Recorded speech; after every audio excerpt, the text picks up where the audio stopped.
For the first sewing along with me, we'll be making the Caroline bags. These are really cute. And it's one of my most favorite patterns because it's the first pattern I ever designed. The Caroline bags has a two-tone front, a back zipper pocket, and a top zipper pocket closures, as well as a slip pocket in the interiors for you to put more things in there.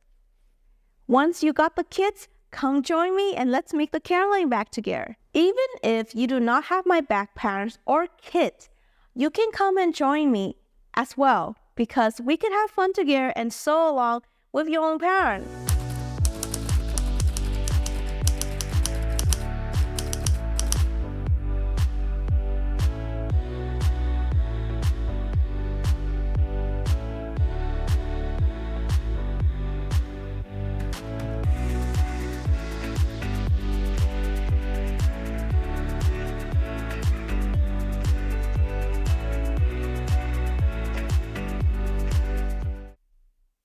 For this project, this is all the pieces you will need. Depending on the kits you bought, the pattern will be different.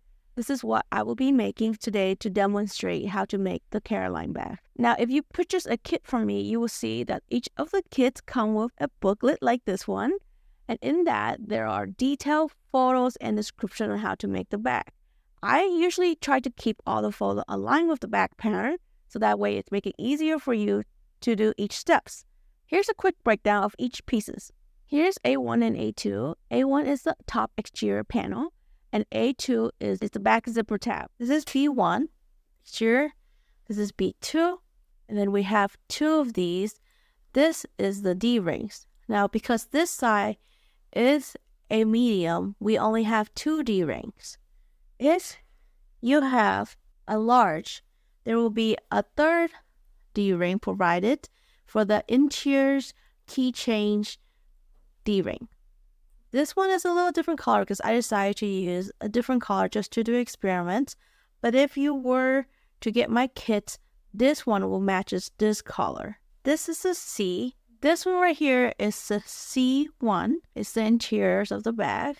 C2, which is the slip pocket lining. And then we got C3, the zipper pack pockets. Here we have his interfacing. Now, if you buy one of my kits that comes with a duck canvas straps, it will also include a strap interfacing. E1, this is E2, and E2 is usually the longer one, and it's for the back closure zippers. Then you got the D-rings, E3, then you got the swivel hooks, E4, and then you got the slider. This is for adjustable. If you have a large size, you have an extra D-ring.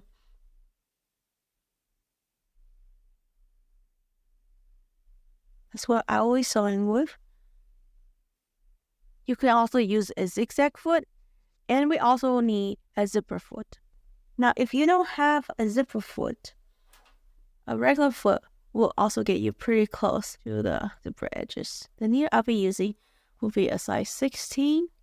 And then there will be points where it will be thick. So I also carry a size 18. Now you do not need a 16 and an 18. You could do one or the other, but I like to change my needle out a lot. And there will be part where you will use quilting cotton. So a size 80-11 will be beneficial as well.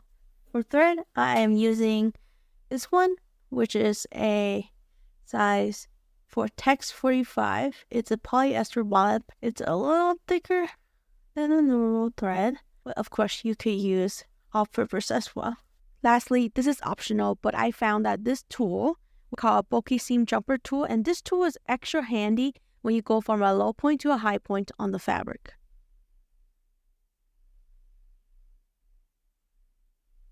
Lint roll and remove any lint on your fabric. Then iron to remove any crease. Use a spray bottle if needed to help you remove hard creases. Fraying is normal for cotton canvas. If you see any fraying, leave it alone. Do not pull it out. Once we sew, it will not be visible. For the exterior panel, you will need A1 and B1 pieces. Once you have those pieces, you're gonna mark the top center point of B1 and the bottom center point of A1. Now to do so, make sure your A1 panel fabric prints is in the right directions. So for my pattern here, if I am to face the back, the donuts will be facing upwards. To mark the center points, it's very simple. All you have to do is grab this piece, fold it in half, and take a pencil or a pen and just mark the corner right here, like this.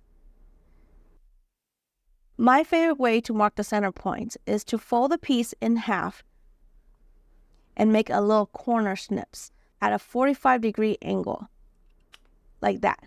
You don't want the triangle to be too deep because then you're gonna get into the seam allowance. Always try to get the point of the triangle to be less than half an inch, or at least for this case, 1/4 of an inch, because that's the seam allowance. If you go beyond the seam allowance, the marking where you mark the triangle tips will be visible. And once you did that, you will have a triangle corners, and all you have to do is align these corners with any fabric you need. Take the B1 piece, and mark the top center point. So, same thing, fold in half. I'm just gonna snip it, but you could definitely use a pen or a pencil.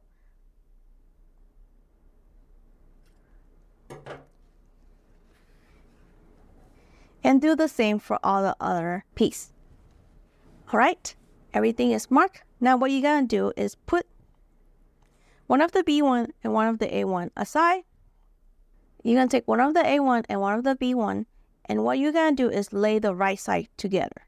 Now, with the bottom solid colors, it is really hard to tell which one is the right side. In my opinion, there is no right side or wrong side to the solid color duck canvas. It's always the same. If you look at the A1 piece, you could tell that this is the right side and behind is the wrong side, very visibly.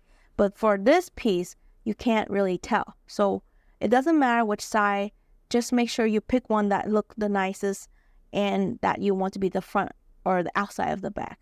Align it at the mark center point, facing right side with the right side. Pin it in place.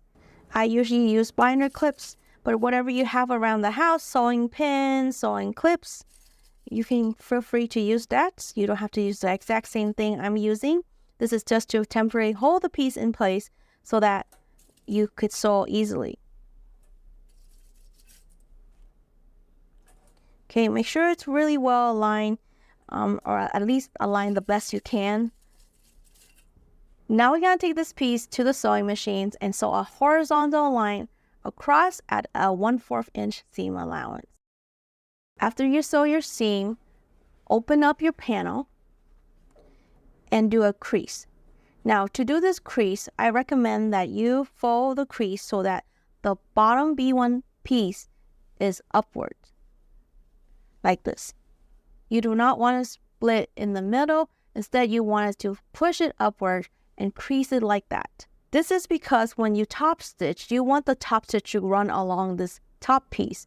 You don't want it to top stitch like this. Then it became thicker here, and then your piece will look thicker around here. Once you do that, take this to the sewing machines and sew a horizontal line across at 1/8 of an inch seam allowance. Once you finish top stitching, grab your inner facing. Now the inner facing is a fusible inner facing, which means that one side is not adhesive and one side is adhesive. And you can tell the difference by looking at the inner facing itself. So on the side where it's not adhesive, it will be very smooth. Like the side that is adhesive has a little bit of more of a rough textures. You can kind of tell it's more of like plasticky. On your hand, you will feel it's very rough. That's the side that has the glue and that have to stick to your exterior panel you just made. You're going to lay this smooth side against the iron board with the rough side facing up. You're going to take the exterior panel you just make and put it on top. Try to align it the best you can. I usually align it based on the bottom of the cuts out corners, because if there's any other extra interfacing pieces, I could just trim that. I recommend that you lay it like this, iron through the exterior panel fabric, because if you inadvertently iron on the interfacing directly, and instead of iron on the right side where it has no glue and iron directly on this glue adhesive side, then your iron will have glue all over it.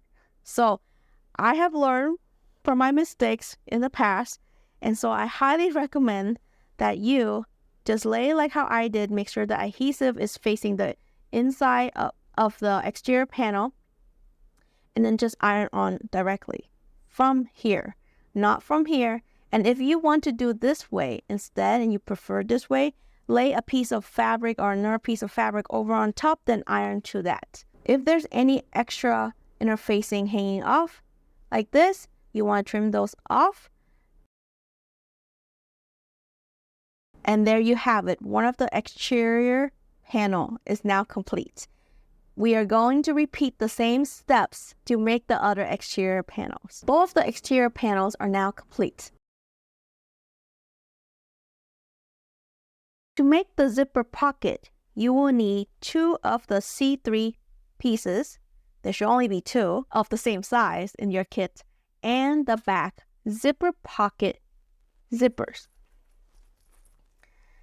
Now, to tell which one is the right zipper, there's always 2 in your crossbody kit. This one is the longer one, which is for the back closure. You want to grab the shorter one, which is for the back zipper pocket. Take one of your C3 piece and set it aside along with the zippers. Now we have one C3 panel.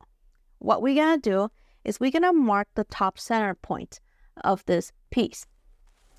Now, do you remember how to mark the top center points of your piece?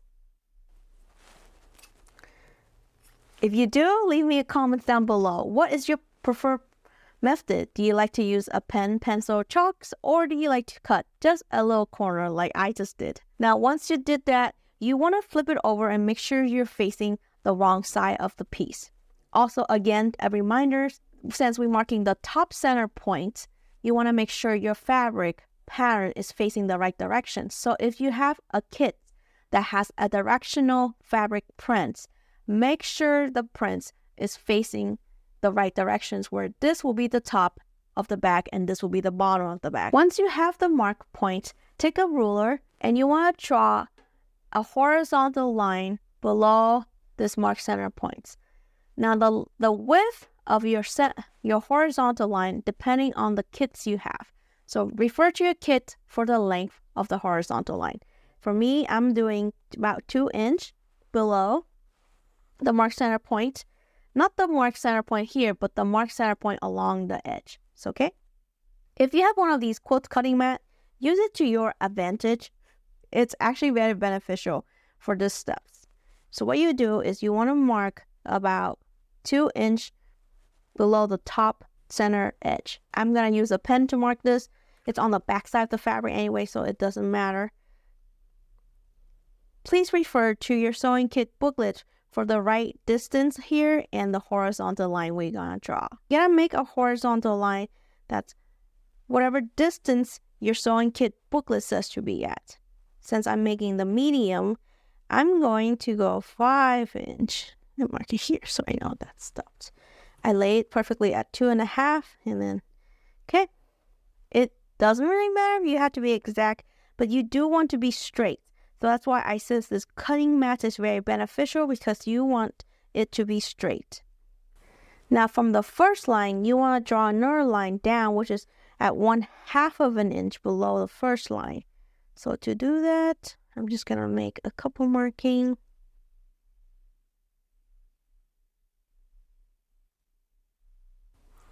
And you want to draw the second horizontal line the same width as the first one. And then you gotta close that to form a rectangle. Just make sure your lines are straight.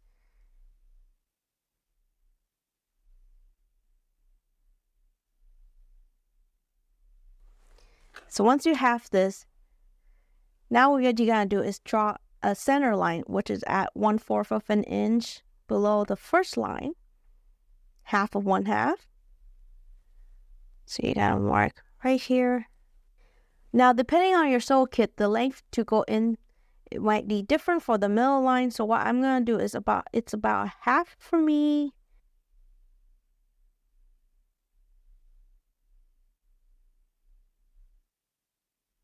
Once you make that mark in the middle, you're gonna form a V at the corner. This could be roughly, you don't really have to be exact.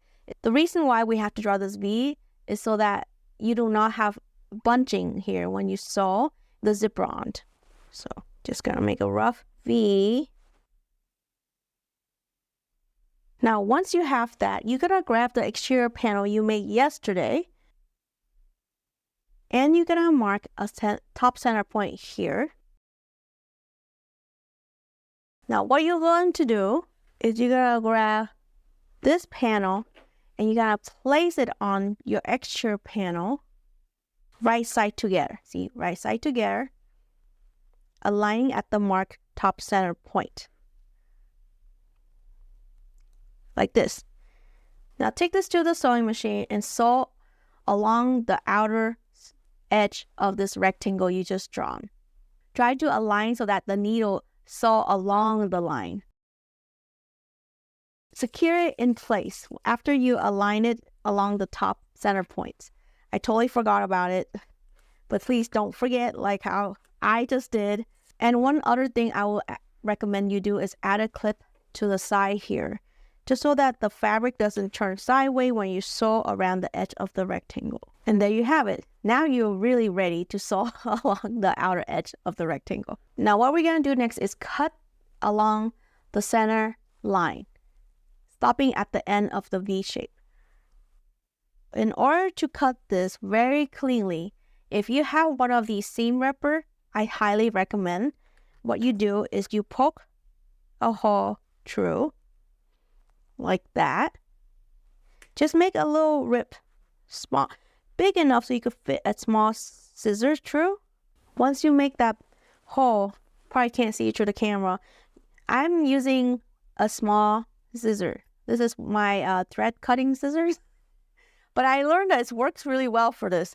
So after I poke a hole with the seam rippers, small enough for this tip to fit through, I will stick this small scissors through the hole I created. You can see. And then I'm just gonna snip along the drawing center line. Now we're gonna stop at this mark point. Then we're gonna cut along the drawn V. Be careful not to cut through the sewing corner that you just sewed. Just stop at the corner. So I'm going to cut the V, but stop at the corner. Don't go through the fabric and cut through the sewing stitches you just did. Stop right there. See that? Okay.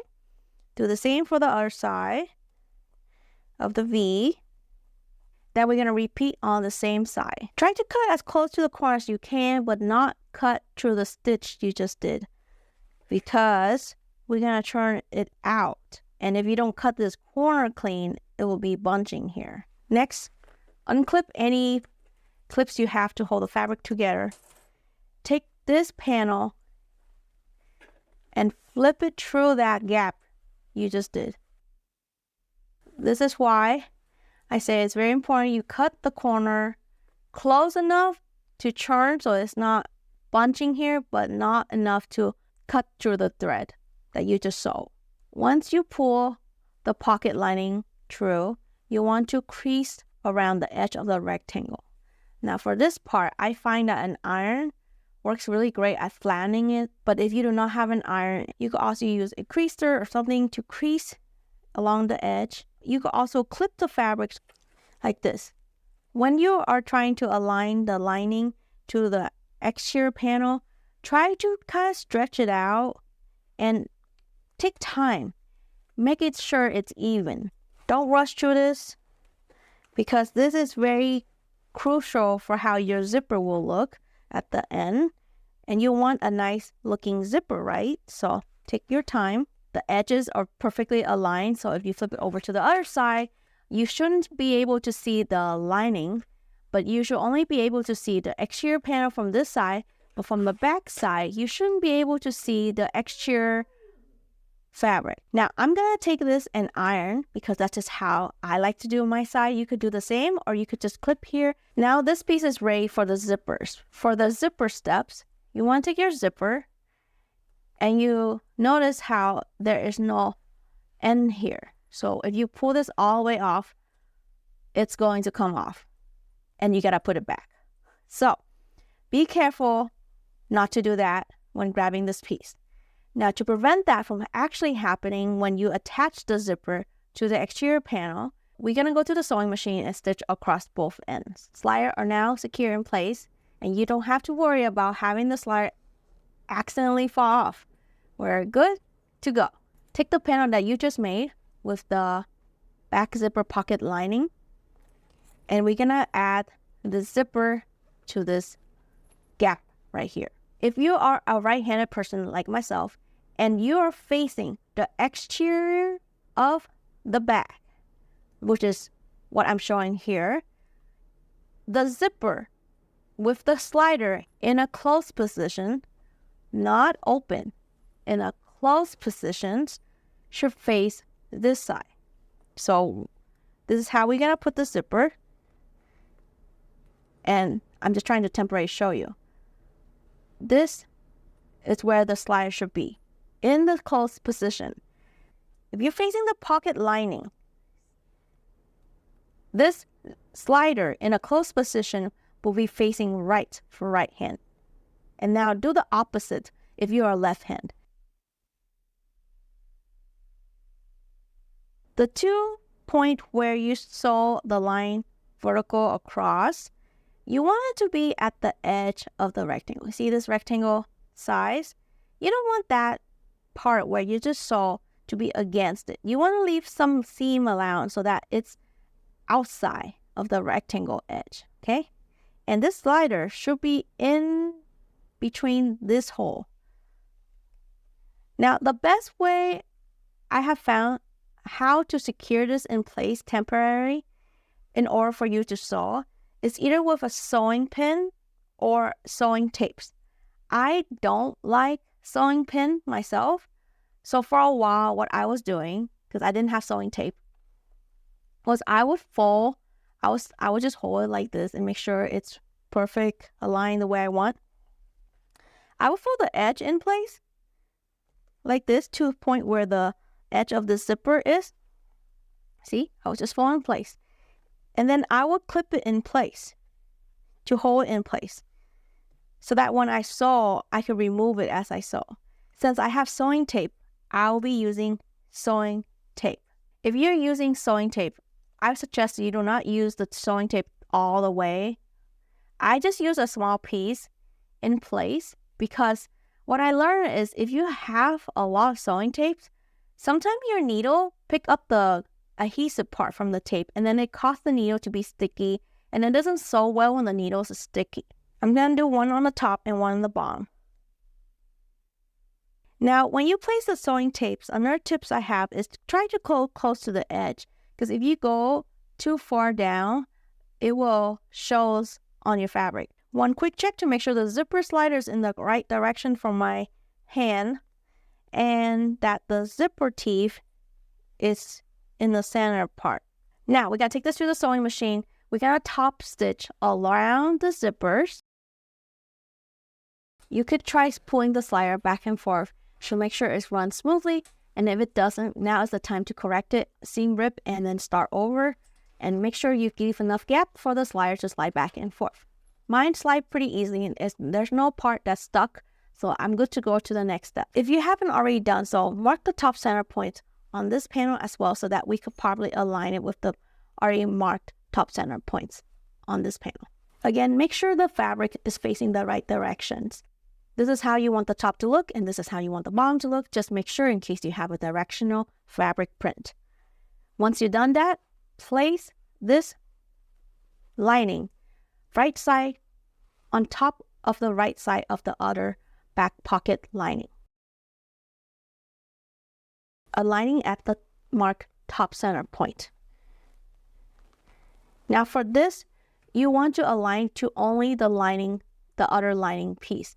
You do not want to align with the exterior panel. So now I'm going to go around the edge and secure everything in place. If you have a hard time aligning this piece together, another thing you could try is mark the bottom center points of both the linings, and that way you could align the center point and use that to align the edge. Once you got all the edges aligned, now we're gonna sew around the whole rectangle. It is now complete. Zipper slides smoothly, and you can fit your hand here. So for the slip pockets, we will need two pieces. We will need B2 and C2. This will be the slip pocket lining, and this will be the exterior of the slip pockets. Grab each piece and mark the top and bottom center points. Once you mark the top and bottom center points of each piece, and you're gonna take that and put right side down onto the right side of the exterior piece. Align it in place. Next, we're gonna take this to the sewing machines and we're gonna sew it around the rectangle. At the bottom of the rectangle, we're gonna leave a little gap. Depending on what kits you bought, that gap could be varies. So read your booklet, instruction booklet, and check the gap. Although it doesn't have to be precise, it's just for us to turn out this little slip pocket later. So for me, I'm just gonna do a rough estimate. I'm gonna mark so that I know where to stop, but I won't measure.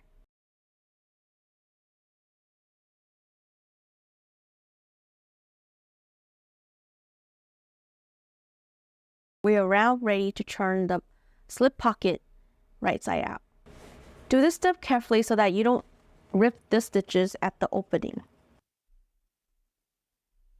Try your best to pull out all the corners, although it might be a little tricky with your fingers.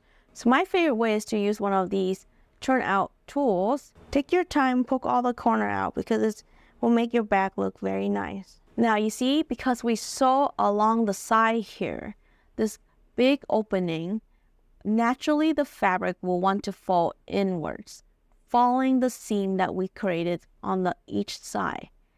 So in order to close up this little gap, fold and just kind of crease it in place. Make sure none of the raw edges are visible. So let me show you on this side so it's more visible for you to see. But see how it's sticking out? Just fold it in, follow the seam that you already made. Now we're gonna take it to the sewing machines and sew at 1/8 of an inch across to close up the gap. Grab one of the interior lining, C3. It doesn't matter which one, they're all the same. The side that have the cutout square is the bottom of the lining. The other side will be the top.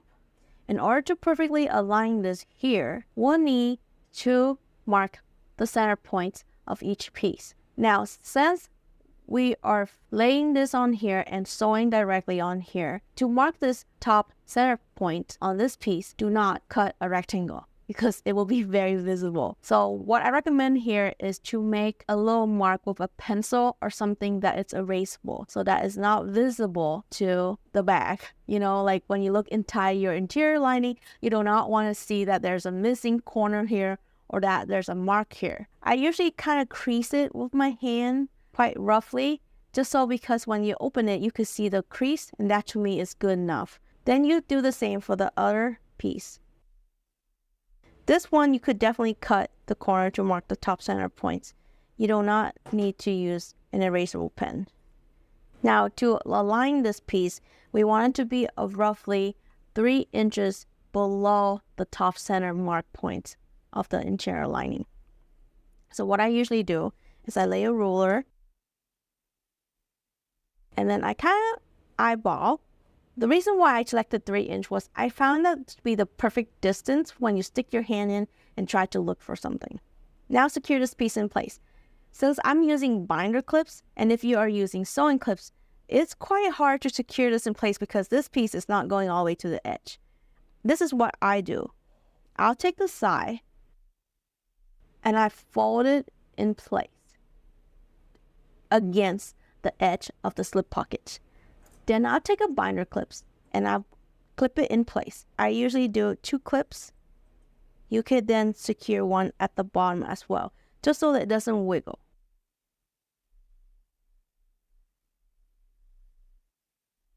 We're gonna sew the both side and the bottom. The 1/8 of an inch seam allowance at the bottom should align with your previous stitches. That way it's not visible that you have an extra stitch here. Alright, let's move to the back zipper. You will need the other zipper, which is E2, the zipper that is the longer, or the one that you haven't sewed yet. And then you also need the 2A2 piece. This will be the zipper tabs. Why do we put zipper tabs on this zipper? The reason we're doing this is because we want to make the zipper look professionally blend in with the back. First we're gonna do is prep the zipper tabs, then we're gonna take care of the zipper next. For the zipper tabs, we will do a bookful. So take your zipper tabs. Since these are square, it doesn't really matter. But if yours is not square, make sure you have it at the right width and the right height. You usually want to fold it in half in the lengthwise direction. Open it. Fold the edges towards the center mark line.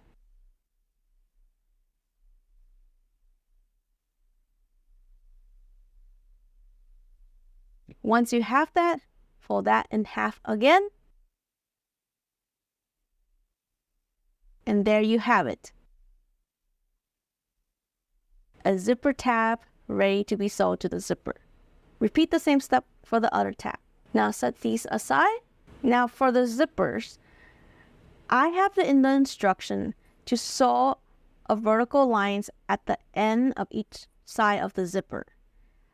That instruction is added for beginners in case you're scared of sliding off the slider by accident. If you are an experienced sewer, you do not need to do that steps. You can actually just go ahead and put the zipper tab onto the zipper end and then secure in place and sew a line across.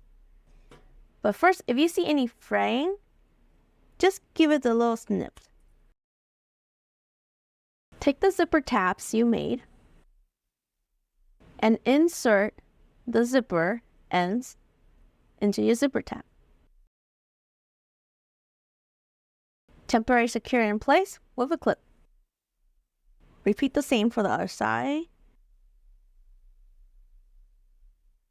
Now don't worry about really centering it because at the end later we will gonna cut whatever's hanging out. So don't worry too much about that.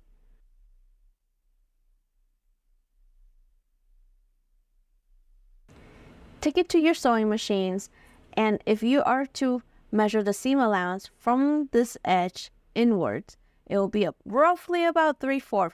The goal is to get as close to this edge right here on this side, top stitching. That way it holds the zipper in place and you have a nice top stitch edge along here. Here you have it. If when sewing the tab it slipped a little bit, that's okay.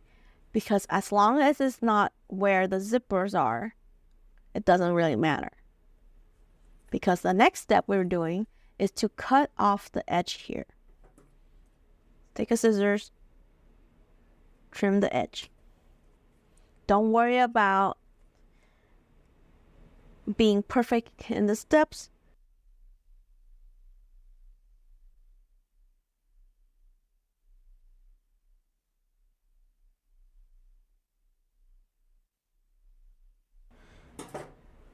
I snipped the scissors.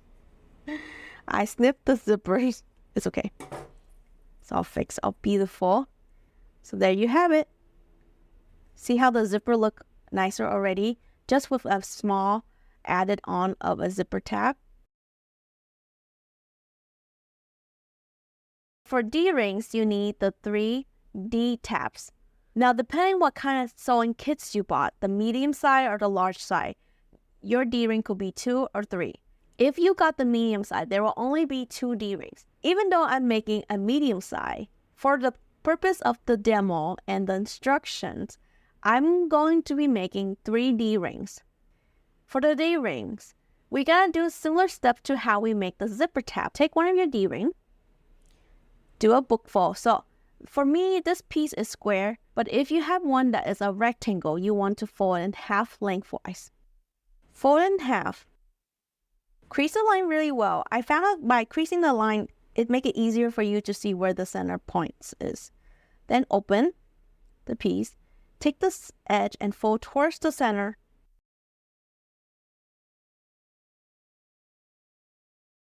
Then fold in half, just like that. Repeat for the other 2.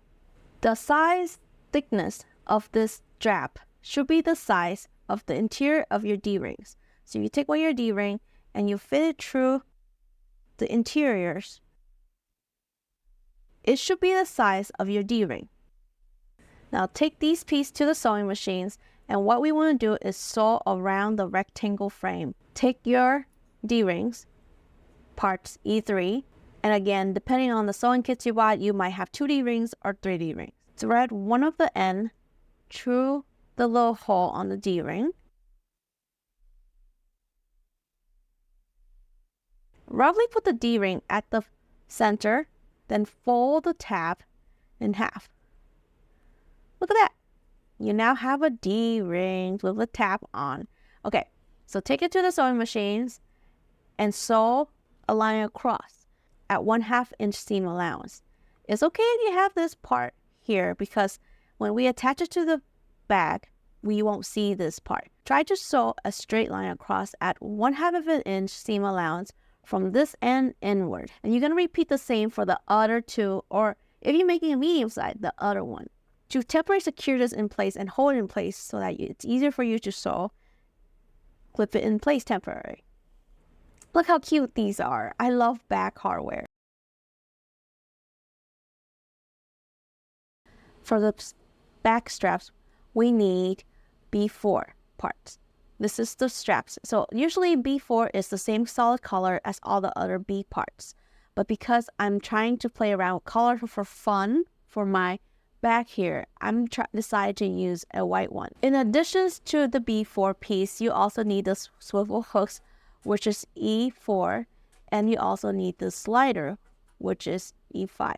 To make the adjustable straps, we will repeat the steps we did for the D-rings tab. Basically the same step, but it's just long. This is why I says this part, it's a lot of sewing because you gotta sew around all this long piece of fabric. So what you're gonna do is you're gonna take this fabric. I'm gonna show you a small demo on this piece instead of the whole piece. I can't get this whole thing in the frame. Fold in half and crease really well. If you don't crease really well, you can't see the line. Then you're gonna take the side edge and fold towards that crease line. Take this side, fold towards the crease line. And then you're gonna fold in half again. And once you finish that, you will have this strip right here. Now, tips is because this strap is really long, I would clip it in place temporarily as I go.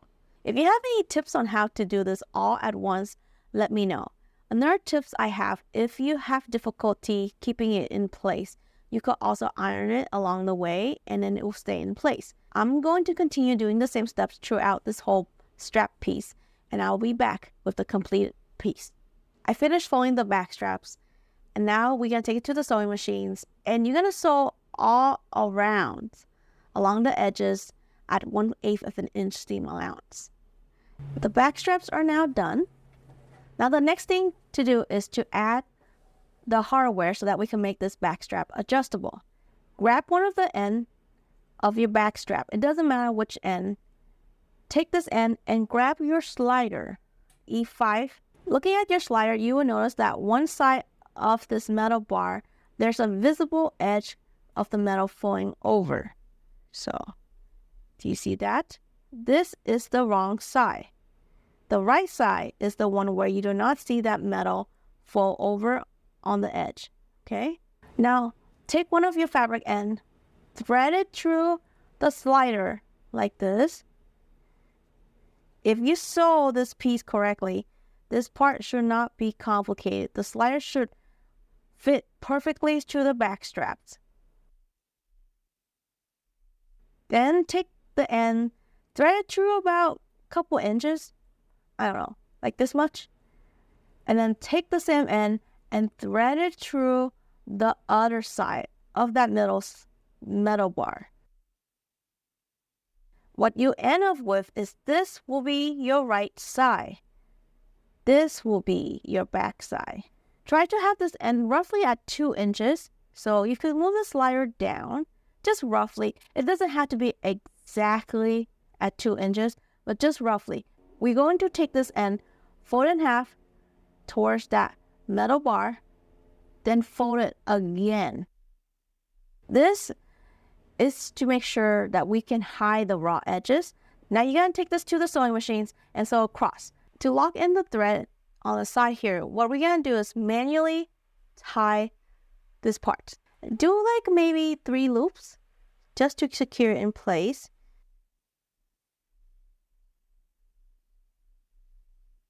We're going to repeat on this side as well. After you tie it tight, you can then snip off the extra. Do you see this edge of fraying here? I have a tips for how to remove this, but I did not put it in the instruction booklet for safety reason. The tip is to light it a little bit on fire. Very quick. Don't go slow, because if you go slow, what will happen? It will catch on fire. Okay? So now you can see that the edge here are now sealed. All good, and ready on to the next steps. For the next step, grab one of the swivel hooks E4. Now, this piece is the other end that we just installed, right? The slider right here.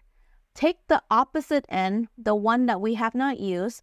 Make sure you have it facing the right way. So what I usually do is I pull it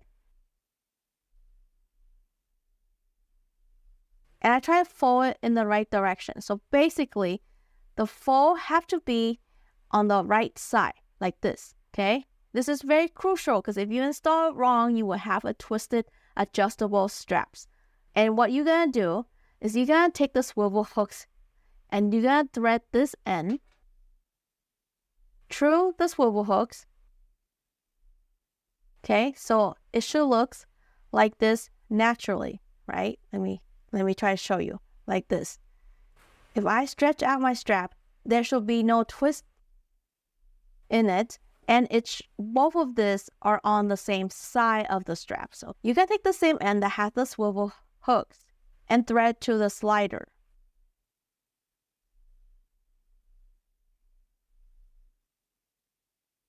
Once you thread to the slider once, you're gonna go ahead and thread it to the other side of the slider.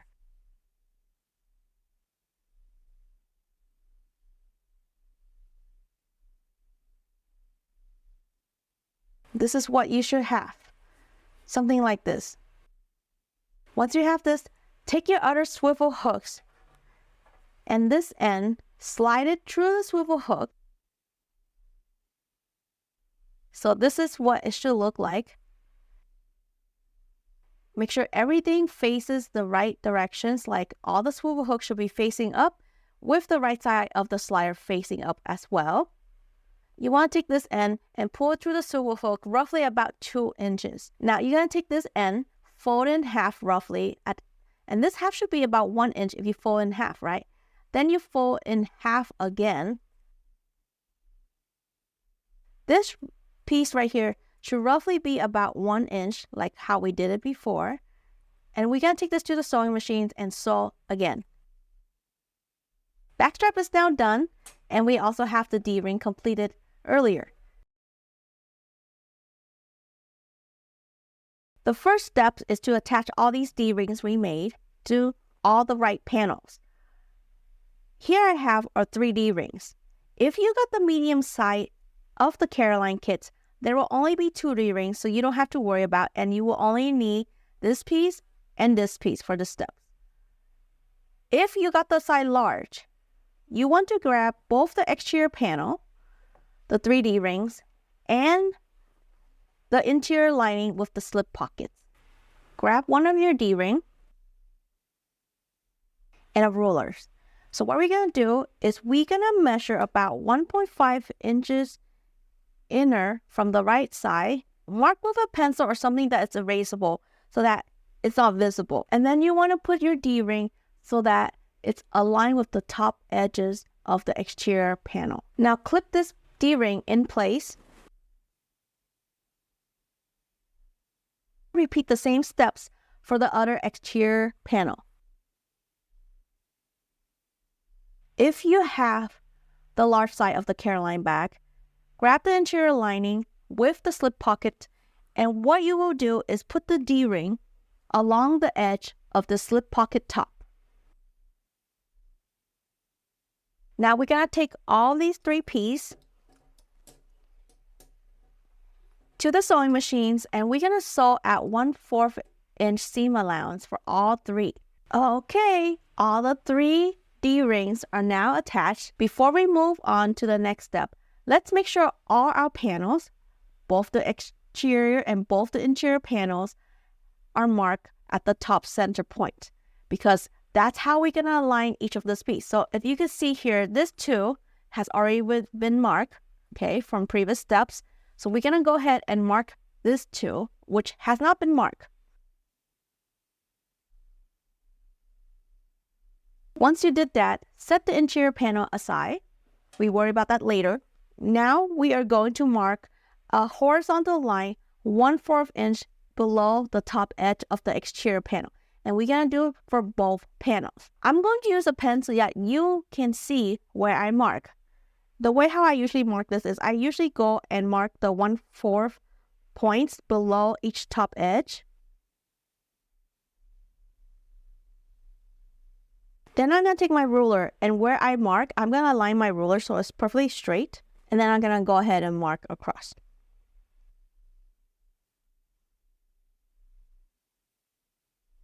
And if you do your seam correctly here, the 1/4 inch line should go across that sewn seam you just did.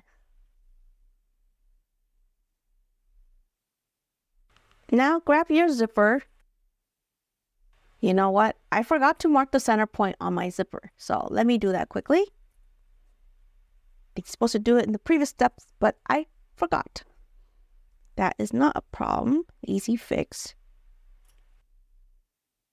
And for a zipper, I try to make the triangle very tiny because you don't want to see that triangle cut out. All right. We're going to grab the side of the exterior panel that does not have a back zipper pocket, okay? This is the front of the bag.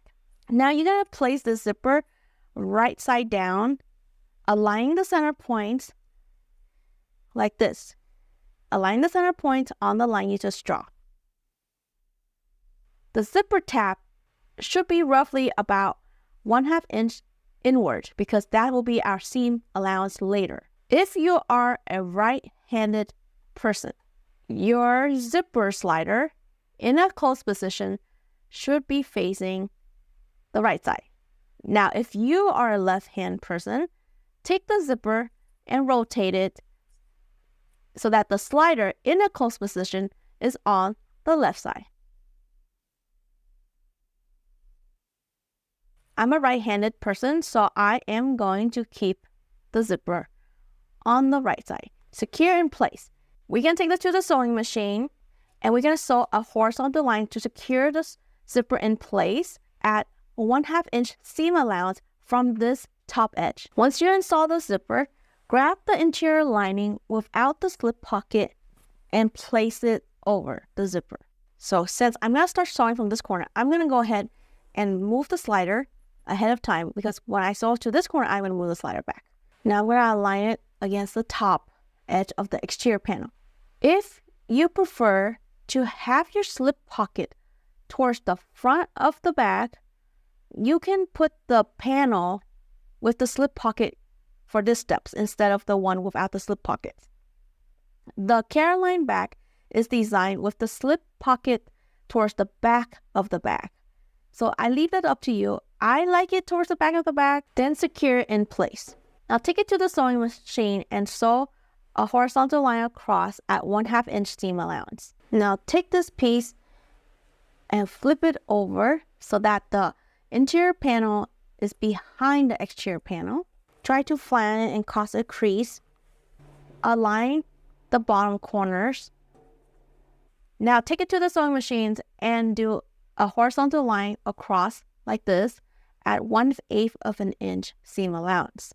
The D-ring should face upwards. Now you have this piece. What you would do next is grab the back exterior panel,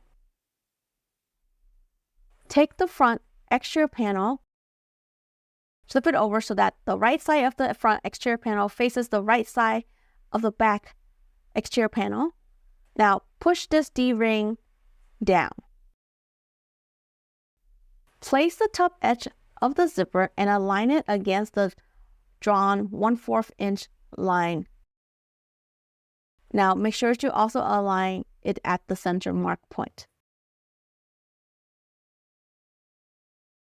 Secure the panel in place. Since I'm going to be starting to sew from this corner, I'm going to prep my zipper slider as well. So I'm going to slide the zipper.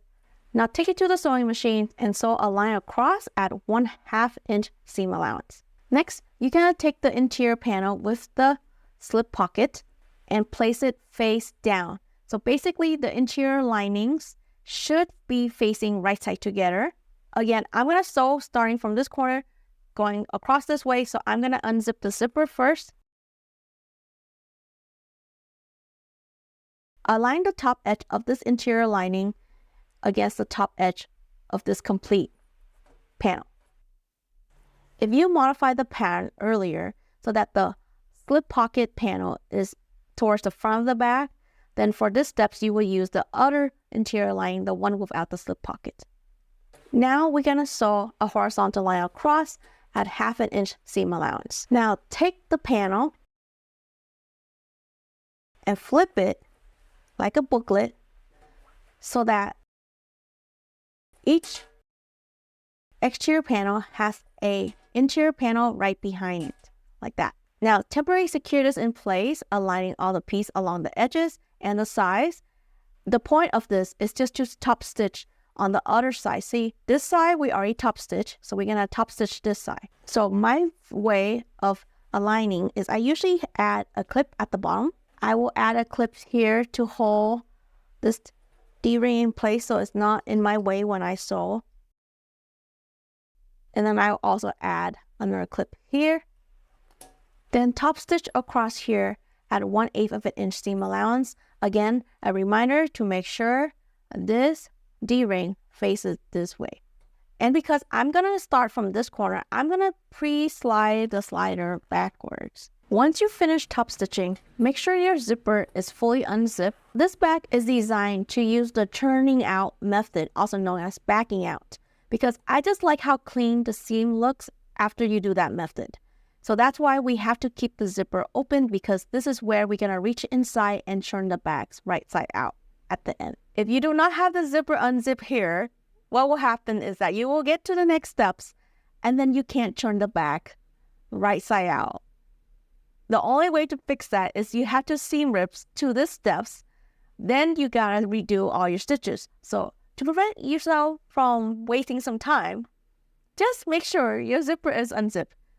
I had made that mistake so many times, and there's so many hours of seam ripping. You're gonna take the exterior panel and align with each other. This pocket go with this, and the interior panel and align with each other. Now for this part where the seam is, because we have that 1 inch gap, you don't have to really worry much. You just have to align the exterior panel together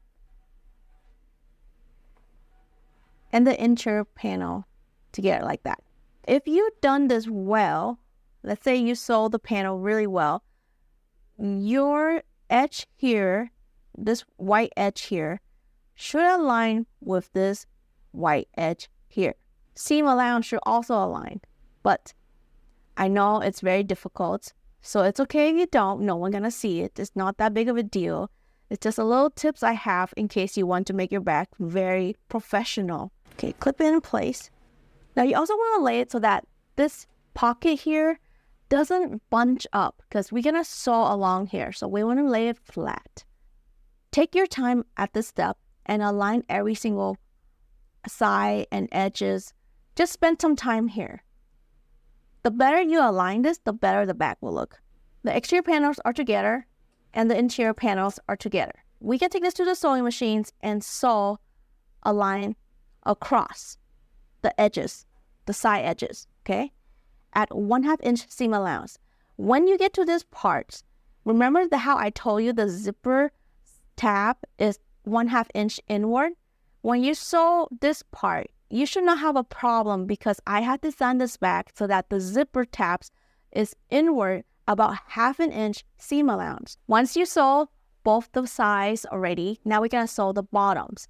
Now for the bottom, on the exterior panel side, you're gonna sew a line across at 1/2 inch seam allowance. For the interior panel side, you're gonna sew 1/2 inch across, but you're gonna leave a gap big enough so that you can reach your hand in and turn the back right side out. I'm just gonna mark very small, about 4 inches. Boxing the corner is what adds structure and volume to the bag. Now what you do is you take your seam like this and split it open. You want to split it open like this and the same on the other side. Fold it in such a way that look like this. Temporarily clip this in place. And you're going to take it to the sewing machine later after you do all 4 corners and sew at 1/2 inch seam allowance. Make sure to spread both seam like this so that it lay flat in the side of the bag. Do the same for the other side. Once you box all the corner, reach your hand through the gap that you made earlier and pull the bag right side out. Now, as you go through the bag, you're gonna feel where you have the zipper unzipped. So you're gonna go through there, grab it from the exterior side, and pull it out.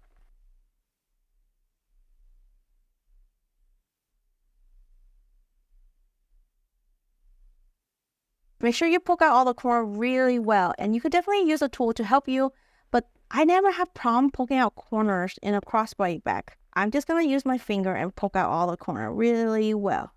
And now, if you did a 1/2 inch seam allowance perfectly at this top corner, when you turn this part inside out, it will be so easy like butter.